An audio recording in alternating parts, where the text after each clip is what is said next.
નમસ્કાર વીટીવી ડિજિટલના ખાસ પ્રોગ્રામમાં આપનું સૌનું સ્વાગત છે. હું છું આપનો દોસ્ત કરણ ચડોતરા. પાટીદાર અનામત આંદોલનને લગભગ 10 વર્ષ પૂરા થઈ ગયા છે. એ દિવસો તમને બરાબર ના યાદ હશે. 10 વર્ષ પહેલા જે સાંજ હતી, જે સવાર હતી, જે રાત હતી, કેટલી અઘરી હતી, ઘણા બધા લોકોને ખબર હશે. પરંતુ આ જે આંદોલન હતા એમાંથી ઘણા બધા નેતાઓ પણ ઉભર્યા. અત્યારે અમુક પાર્ટીઝમાં છે, અમુક પોતાની રીતે લડી રહ્યા છે. ત્યારે હજુ ઘણા બધા સવાલો કદાચ તમારા મનમાં પણ હશે કે પાટીદાર અનામત આંદોલનથી એકચ્યુઅલમાં શું મળ્યું. તો આ બધી જ ચર્ચા કરવા માટે અત્યારે આપણી સાથે વરિષ્ઠ પત્રકાર જગદીશ મહેતા સર જોડાઈ ચૂક્યા છે. જગદીશભાઈ, સૌથી પહેલા તો વીટીવી ડિજિટલમાં આપનું સ્વાગત છે. જી પહેલો નમસ્કાર ભાઈ. પ્રશ્ન પહેલો જ પ્રશ્ન પૂછી લઈશ કે તમે તો સૌરાષ્ટ્રથી આવો છો અને એ સમયે તો જ્યારે આ આંદોલન ઉપડ્યું હતું ત્યારે સૌરાષ્ટ્રની હાલત પણ બહુ જ ખરાબ હતી. પણ અત્યારે તમને શું લાગે છે કે પાટીદાર અનામત આંદોલનથી ખરેખર નેતાઓ સિવાય શું મળ્યું છે? ના કરણભાઈ, એમ તો હાવ નિરાશાજનક વાત પણ નથી. નેતાઓ પણ મળ્યા છે, એમાં કોઈ શંકા નથી. હમ. હાર્દિક પટેલ છે, ચિરાગ પટેલ છે, અલ્પેશભાઈ કથિરિયા છે, કિરીટભાઈ પટેલ છે, લલિત વસોયા છે, મનોજભાઈ પનારા છે. આ બધા જ હમ. લોકો જે તે સમયે આ પાટીદાર અનામત આંદોલન સમિતિના ચહેરાઓ હતા. હમ. ગોપાલ ઇટાલિયા પણ વન ઓફ ધેમ એ પણ હતા. હમ. પણ એ બધા નેતાઓ જે બન્યા એનો ઘટનાક્રમ સમજવા જેવો છે કે હમ. 2015માં 25મી ઓગસ્ટ 2015 અતિ બરાબર 10 વર્ષ પૂર્વે પાટીદાર અનામત આંદોલન સમિતિ નું આપણે જોયું આખા ગુજરાતે કે આ પ્રકારે હમ. થયું આંદોલન. હમ. જ્યારે કે સ્થાપના તો 18મી ઓગસ્ટ 2015 ના રોજ પાસની સ્થાપના અગાઉ થઈ ગઈ હતી. કઈ અગાઉ એટલે 18 તારીખે, અને 25 તારીખે આંદોલન શરૂ થયું. હવે આપને કહું કે આંદોલન પહેલાથી પણ આપણે બધા હાર્દિકને ચહેરો માનીએ છીએ, જ્યારે કે ખરો ચહેરો એ અત્યારે પણ તમારી જાણ ખાતર ઓરિજિનલ પાયાના સ્તંભમાં જેને કહી શકાય એ તો હજી છે જ, જે લાલજીભાઈ વાળું જે છે તે સરદાર પટેલ બરાબર ગ્રુપ એસપીજી યસ. એ તો છે જ, એ હજી એમાં ને એમાં છે. આ બધું પાટીદાર અનામત આંદોલન એ જુદા ડાયવર્ટ થયેલા મુદ્દાથી મળેલી આખી સફળતાની વાતો છે. શરૂઆત હમ. શું હતી? હમ. મહેસાણા વગેરે પંથકમાં બેન દીકરીઓની બધા લોકો, જે અમુક લોકો આવારા તત્વો છેડતી બહુ કરતા, અને કાયદો વ્યવસ્થા જેને કહી શકાય એટલું મહત્વનું અથવા તો એટલું ઉપયોગી નહોતું જેટલું હોવું જોઈતું હતું. એટલે એસપીજી ગ્રુપ જે છે, સરદાર પટેલ ગ્રુપ લાલજીભાઈ નું, એ લોકોમાં એમાં હાર્દિક પણ હતો. તો એ બધાએ નક્કી કર્યું કે ભાઈ આપણે પ્રોટેક્ટ કરવા, એટલે પોતે જ એક રક્ષક તરીકે હમ. એનું આખું ગ્રુપ હતું. 200-500 માણસો હોય, કોઈ પણ બેન દીકરીની કોઈ છેડતી કરે તો એ ઓન ધ સ્પોટ એની સામે નિર્ણય લઈ લેતા હતા. પણ હમ. પછી આગળ જતા હાર્દિક પટેલે એની પોતાની બેન માટે પણ એક પ્રશ્ન થયો કે ભાઈ એને અનામતનો લાભ ને કારણે એની હમ. પોતાની કેરિયર જોખમાઈ ગઈ, હાર્દિકની બેનની. હમ. કે ભાઈ ને તે ઇન્ટેલિજન્ટ, ભણવામાં હોશિયાર હતી દીકરી, સારા માર્ક્સ લઈ આવેલી, પણ કારણ કે એ સવર્ણ છે એટલે એને પાટીદાર, એને એમ કે અનામતનો લાભ ન મળ્યો, અને એનાથી ઓછા માર્ક્સ વાળે જે બીજા લોકોને લાભ મળી ગયો. ત્યાંથી એક નવો મુદ્દો શરૂ થયો કે ઓલી જે છેડતી વગેરે થતી હતી એ તો ખેર કોઈને તમે ધોલ ધપાટ કરી અને એ છેડતીનું વેરે વાળી શકો અને એને સીધા દોર કરી શકો, પણ આ તો કેરિયર સાથે છેડતી છે. હમ. આ તો એની જિંદગી સાથે પણ ખિલવાડ છે. એટલે એ લોકોએ અનામત અમને મળવી જોઈએ એમ કરીને 25મી ઓગસ્ટે જાહેરાત કરી કે મોટી રેલી થવાની છે. હવે ત્યારે રેલી શરૂઆતમાં તો કરણભાઈ એવું હતું કે રિવરફ્રન્ટ ઉપર બોલાવશું ને ત્યાં રેલી યસ. કરવાની ગણતરી હતી. હમ. કારણ કે આયોજકોના મનમાં એવું હતું કે વધી વધીને 50,000 માણસો આવે, લાખેક માણસ આવે એમ. હમ. પણ આઈબી નો રિપોર્ટ હતો, આઈબી ને રિપોર્ટ મળી ગયો હતો કે અહીંયા લાખેક નહીં, 5 થી 7 લાખ લોકો આવે એમ છે.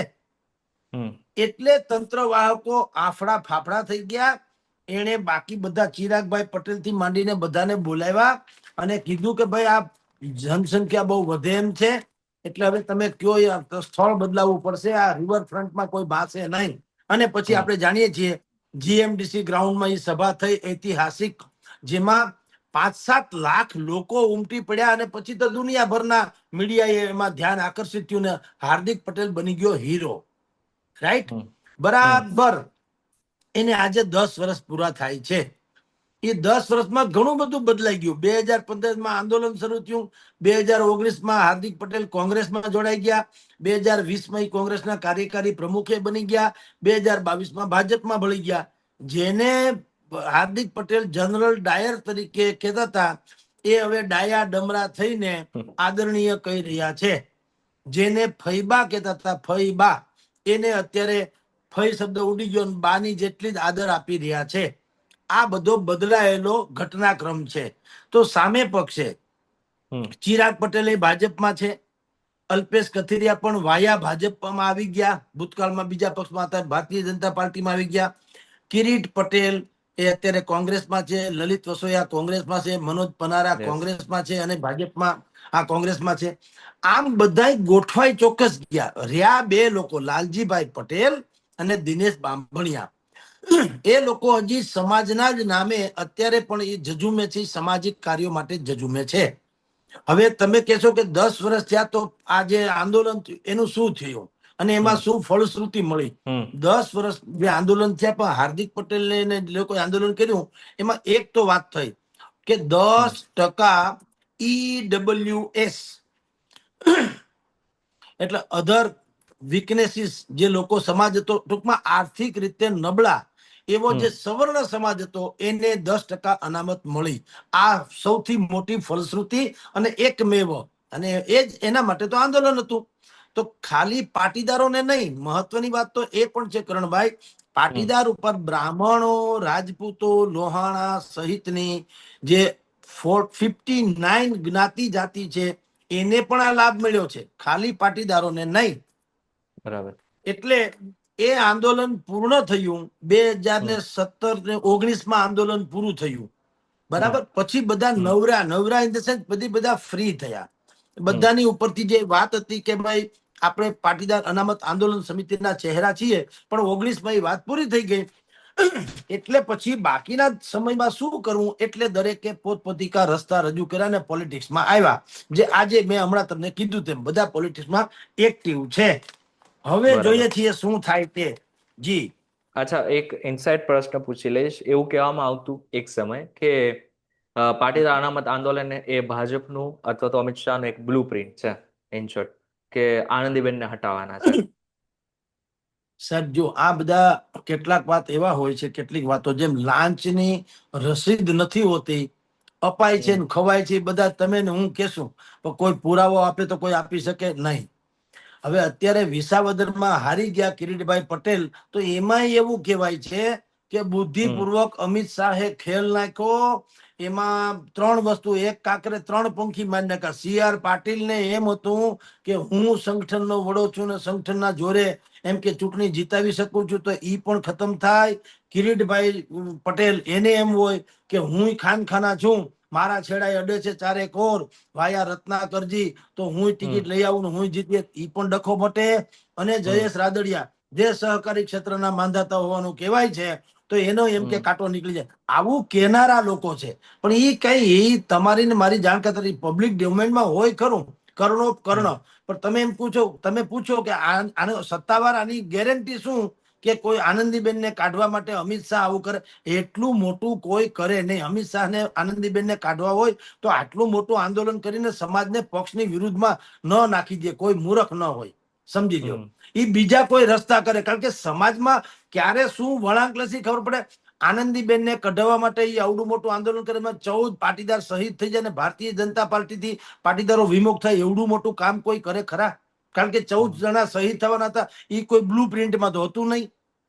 એટલે આ બધી પછી જો ને તો હોય, બધા ચડી બેહે, બધા ગોઠવી દે બુદ્ધિપૂર્વક, પણ એવું કઈ હોય નહીં સાહેબ. એ બધી ઘટનાક્રમ બને એટલે લોકો ઓલા પોરવી દે એકબીજાને વાતોથી કે આવું હશે. પણ મેં આગળ તમને વિસાવદરનો દાખલો આપ્યો, એવું કોઈ ના કરે કે બકરું કાઢીને ઊંટિયું પેસવા દે. ધારો કે કિરીટભાઈને હરાવવા છે, જયેશભાઈ રાદડિયાને પછાડવા છે, તો ઈ પછાડી બીજી રીતે શકે, પણ આવો ગોપાલ ઇટાલિયા જેવું ઊંટિયું પેસવા ન દે. હવે એ તો હૈકે હુવા દે એમ નથી. તો એવું બધી વાતો જે આપણે બધા કરે છે, ડિબેટમાં બોલે કોઈ લોકો, કેટલાક લોકો બુદ્ધિપૂર્વકની વાતો કરે કે અમે એમ માનીએ છીએ, પણ એટલું મોટું હું નથી માનતો કોઈ મૂર્ખામી કરે એમ મારી વાત એ છે. પણ એ આંદોલન જેમ તેમ સમી ગયું ને પછી બુદ્ધિપૂર્વક બધાને પોલિટિક્સમાં બધા આવી ગયા છે અત્યારે જે તે પક્ષોમાં છે અને બધા પોતપોતાની રીતે સક્રિય છે. જી. અચ્છા, અમે હાર્દિક પટેલને પૂછેલું હતું કે તમે ભાજપમાં કેમ જોડાયા અગર તમારે આંદોલન કરવું હતું અને પછી કોંગ્રેસમાંથી ભાજપમાં જ કેમ જોડાયા? ત્યારે હાર્દિક પટેલનું એવું કેવું હતું કે અમારા બાપ દાદાઓ ભાજપમાં જ હતા અને અમે પણ હવે ભાજપમાં છેલ્લે તો જવાના જ હતા. ત્યારે પ્રશ્ન થાય છે કે જ્યારે પ્રધાનમંત્રી હતા કે અમિત શાહ હતા એમને પહેલા અપશબ્દો કહેવા, એવા ભાષામાં પ્રયોગ કરો અને પછી ડાયરેક્ટ પછી ભાજપમાં જોડાઈ જવું, એ કેટલું યોગ્ય? ઈ બિલકુલ ઈ ગળે ઉતરે ની એવી વાત છે. અમે પેલા ભાજપમાં હતા ને અમે ભાજપમાં જોડાવાના હતા ને એવું નહીં. એને તો રાજકારણમાં જોડાવાની ના પાડી હતી. એટલે ઈ હવે આ બધા હમ હવે શું થઈ ગયું છે કરણભાઈ કે કોઈ હમ પ્રકારનો કોઈને છોછ નથી રહ્યો. બોલો, એક શબ્દ આપણે બોલીએ તો એની કઈક વેલ્યુ તો ખરી.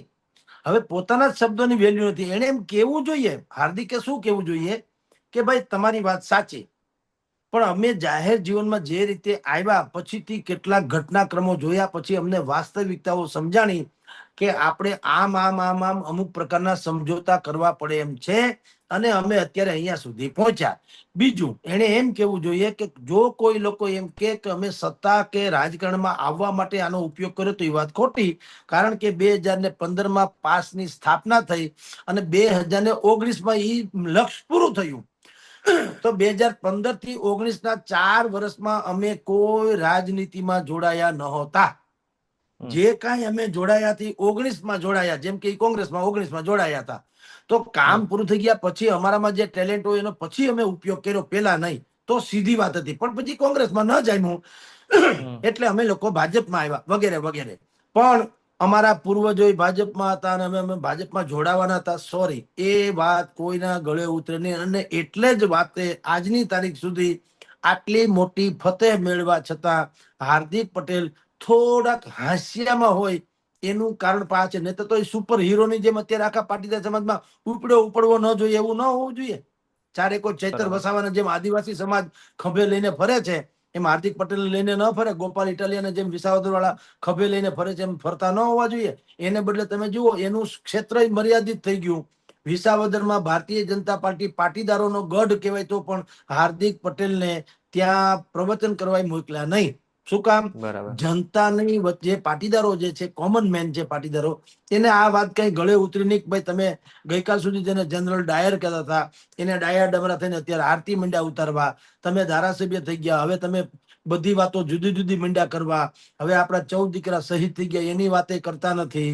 હવે બાકી બધી બાબતો છે જે પંચ નિયમમાં આવ્યું હતું, અનામત પંચની રચના થઈ હતી. જે તે સમયે સરકારે અનામત પંચ આયોગ એવું બનાવ્યું હતું. હવે એ અનામત આયોગ બનાવ્યું તો 2018 ની વાત કરું છું. હમ આયોગ બનાવ્યું 600-700 કરોડ રૂપિયાના બધા લાભો એ આયોગ થકી મળ્યા એવું જે તે સમયે જાહેર થયું હતું. પણ છેલ્લા 2-5 વર્ષથી તો હાલત એવી છે, આયોગનો કોઈ ચેરમેન નથી, કોઈ ડિરેક્ટર નથી. એ આખો આયોગ જ ક્યાં છે રાજા રામ જાણે. તો એને હવે બધી ફાઇલો આયોગને લગતી જેટલી ફાઇલો છે બધી દબાઈ ગઈ. હાર્દિક પટેલે કીધું કે મેં મુખ્યમંત્રીને અનેક વાર રજૂઆત કરી કે ભાઈ આયોગમાં ડિરેક્ટર નિમો, ચેરમેન નિમો, સમાજનું કઈ કામ થાય. કોઈ ભોજોભાઈ સાંભળતું નથી. તો સવાલ તો એ છે કે ડખો આ છે એટલે સમાજને, પાટીદાર સમાજને ખબર છે કે આ પગલું ભલે તમે અત્યારે ભરી લીધું એ જુદી વાત છે, પણ બહુ એક્સેપ્ટેબલ નથી, બહુ સ્વીકાર્ય નથી. જનતાને એમ નથી ઓળઘોળ થઈ જાય એવું નથી. એટલે જ ભારતીય જનતા પાર્ટીએ એને સ્ટાર પ્રચારોમાંથી પણ બાદબાકી કરી વિસાવદરની. આમ સરવાળે તમે જુઓ તો હાર્દિક પટેલે એનું મહેસાણા પંથકમાં જે છે, જ્યાં વિરમગામ વગેરે, ત્યાં એનું બધું ચાલે છે કે ચલાવે છે રાધર. ન્યાય ડખો છે. તમે જાણીએ છીએ હમણાં વિરમગામ નગરપાલિકામાં 28 થી 30 જેટલા જે છે કાઉન્સિલરો ભારતીય જનતા પાર્ટીના છે. અને ભાઈ હાર્દિક પટેલે છે લાઇબ્રેરી અને એક ટાવર એનું ઉદઘાટનનો કાર્યક્રમ રાખ્યો હતો. તો પણ એમાં ડખો બહુ મોટે પાયે થયો હતો અને કોઈક લોકો હાજર નતા રહ્યા વગેરે વગેરે. એ જે આઇસોલેશન વાળી એની સ્થિતિ છે એનું કારણ આ છે કે એ બહુ બોલ્યું, બહુ પાળ્યા ન હોય એવું લોકો હમ માને છે. જી કરણભાઈ. છેલ્લો પ્રશ્ન પૂછી લઈશ કે ફરી એકવાર પાંચની સમિતિ એક્ટિવ થવાની વાતો ચાલી રહી છે અને ઘણા બધા જે નવા નવા નેતાઓ છે, તમને ખબર જ હશે, એ બધા જ લોકો એમ કહી રહ્યા છે કે ફરી એકવાર પાંચની સમિતિ એક્ટિવ કરશો અને પટેલોના જે મુદ્દાઓ છે એને ઉઠાવીશું. શું કહેશો? હવે કરણભાઈ એવું છે, હવે ખાલી પાટીદારો કે પટેલો પૂરતું મર્યાદિત નહીં રહે. એ પાસ તો એક મીટિંગ જે તે સમયે બની હતી અને એમાં એમ નક્કી કરવામાં આવ્યું હતું કે કોઈ પણ માણસે જો રાજકારણમાં જવું હોય તો પાસમાંથી પહેલા એને રાજીનામું આપી દેવું પડે અથવા ખસી જવું પડે. હવે એમાં પણ ફ્લેક્સિબલ થઈ ગયા છે આ લોકો કે ભાઈ ખેર ભલે જે તે પાર્ટીના લોકો હોય કાંઈ વાંધો નથી. આપણો એજન્ડા એટલે કે પાસ અનામત આંદોલન પાટીદાર અનામત એનો જે એજન્ડા જે છે એમાં બધા કોમન પ્લેટફોર્મ ઉભા રહેવું, કારણ કે આપણે બધા પાટીદારો છીએ. પણ હવે એમાં થોડોક હજી ફેરફાર થવા જઈ રહ્યો છે કે હવે આપણે 18 વર્ણની વાત કરવી, ખાલી પાટીદારની નહીં. હવે જે એની પાસેનો મુદ્દો જે છે એ શું મુદ્દો છે, બીજા સામાજિક મુદ્દા છે. બેનું દીકરીઓને જે લવ જેહાદ થી માંડીને લોકો લઈ જાય છે, ભગાડી વગેરે લગ્ન વગેરે કરે છે. તો હવે પાટીદારના નેતાઓ એમ કહે છે કે સરકાર એમાં સંજ્ઞાન લે, દીકરીની ઉંમર 18 નહીં પણ 21ની કરે. જે કરશે નહીં કદાચિત, કારણ કે બંધારણ જુદું કે છે, પણ ડિમાન્ડ એવી છે. એમ કહું છું કે 18 વર્ષની ભલે તમે કહો કે દીકરી મેચ્યોર ગણાય પણ હજી નાદાન જ ગણાય. અને બીજું એ લોકોની માગણી છે કે જ્યાંનું આધાર કાર્ડ આની પાસે હોય, દીકરીનું આધાર કાર્ડ જે ગામનું હોય ત્યાં ભલે લવ મેરેજ કરે તો પણ એના લવ મેરેજનું રજીસ્ટ્રેશન છે એ જ ગામમાં થવું જોઈએ. એટલે કે કોઈની ત્રેવડ નથી કે ભગાડીને લઈ જાય. એને કોઈ પણ હિસાબે દીકરીના માવતરને કન્વિન્સ કરાવવા પડે તો એ તો સારી વાત તો છે, જરાય ખોટું નથી. કારણ કે મોટા ભાગના કિસ્સાઓમાં કહું છું, અમુક રેર ઓફ ધી રેર કિસ્સાઓમાં દીકરી અને એનો હસબન્ડ અથવા તો એનો પ્રેમી એને બેના મન મેળાપ હોય અને પરિવાર ન માનતું હોય, એવું અમુક રેર ઓફ ધી રેર કેસમાં બનતું હોય. બાકીના કેસમાં શું થાય છે કે યુવક ગમે તે રીતે દીકરીને ભોળવીને લઈ જાય અને પછી પાછું ભોગવવું તો દીકરીના ઘરવાળાએ જ પડે. અદાલત જયારે એમ કે તમે 18 વર્ષના થઈ ગયા, ભાઈ 18 વર્ષના થઈ ગયા કે 21 વર્ષના થઈ ગયા, લા અમારી દીકરી અમારી છે કે નહીં, અદાલતની થોડી છે. તમે સમજી લ્યો. પછી એ દીકરો જયારે એને તરછોડે ત્યારે પાછો અદાલત શું કે કેસ કરો તો અમે કરીએ. એટલે પણ જે માવતરની પીડા છે એ અદાલતની પીડા નથી. તમે સમજો. હાવ પછી એમ આંધળે બેરું કૂટાય એમ ન ચાલે. દીકરીની ઉપર જયારે જુલમ થાય ત્યારે એના માવતરની પીડા જે છે એ કાળા કોટવાળા વકીલ હોય કે જજ હોય એનાથી થોડીક જુદી હોય. ઈ જેની દીકરી હોઈ ગઈ હોય અથવા તો જેની દીકરીઓને યારે આવું બન્યું હોય એને ખબર પડે. તો એ તો હવે માગણી એની જે છે એ પાટીદાર લોકોની સારી છે, એનું નેતૃત્વ પાટીદાર કરે છે. પણ એ તમામ સમાજને ભેગા કરીને 30મી તારીખે આપની જાણ ખાતર બધા જ સમાજની બેઠક મળવાની છે 30મી તારીખે કે વય મર્યાદા વધારો, 18 ને બદલે 21 કરો. દીકરી અનાથ હોય ને નિરાધાર હોય તો એના માટે સરકાર વિચારે. બાકી બીજું પણ એક પ્રશ્ન છે અનામત વાળો, 27% અનામત વાળો લોકલ ઇસ્યુમાં. પણ એ ખેર હવે ટૂંકમાં પાટીદાર અનામત આંદોલન સમિતિ સક્રિય થાય છે. અલગ અલગ મુદ્દા સબબ એમાં દીકરીને ભગાડી જવાના મુદ્દાથી માંડીને અનામત સુધીનો સમાવેશ થાય છે. જી બરાબર છે જગદીશભાઈ, તમે જે રીતનાનું વિશ્લેષણ કર્યું બહુ સરસ રીતે કર્યું અને ખરેખર પાટીદાર અનામત આંદોલનથી લોકોને શું મળ્યું એની પણ વાત કરી. જગદીશભાઈ, વીટીવી ડિજિટલ ઉપર જોડાયા બદલ આપનો ખૂબ ખૂબ આભાર. જી.